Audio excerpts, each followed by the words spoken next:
ഓരോ മുഹൂർത്തങ്ങൾക്കും അതിൻ്റെതായ സന്തോഷങ്ങളുണ്ട്. അതിൽ ചിലത് ഒരിക്കലും മറക്കാൻ പറ്റാത്തതും. Azad gold and diamonds, Thazhepalam, Tirur. Chettiyankinar government high school school social service സ്കീമിന്റെ ആഭിമുഖ്യത്തിൽ ഔഷധ സസ്യ പഠന ക്യാമ്പ് സംഘടിപ്പിച്ചു. അതിന്റെ ഭാഗമായി ഔഷധ സസ്യ പ്രദർശനം, കർക്കടക്കഞ്ഞി വിതരണം എന്നിവ നടന്നു. Kottakkal Ayurvedashala deputy manager Shri Mahesh Kumar MP പഠന ക്യാമ്പ് നേതൃത്വം നൽകി. മുൻ പ്രഥമ അധ്യാപകൻ RS മുരളീധരൻ പഠന ക്യാമ്പ് ഉദ്ഘാടനം ചെയ്തു. ഔഷധ സസ്യ പ്രദർശനത്തിന്റെയും കർക്കിടകക്കഞ്ഞി വിതരണത്തിന്റെയും ഉദ്ഘാടനം PTA പ്രസിഡന്റ് ഹാജറ പോക്കാട്ട് നിർവഹിച്ചു. SRG convener Shihabuddin Kavappura ആശംസയർപ്പിച്ചു.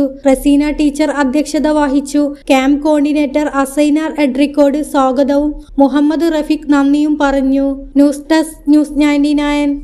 35 വർഷത്തെ വിശ്വസ്ത പാരമ്പര്യവുമായി എന്നും എപ്പോഴും കൂടെയുണ്ടെന്ന വിശ്വാസം. Basith wedding mall, Basith arcade, Poonkottukulam, Tirur.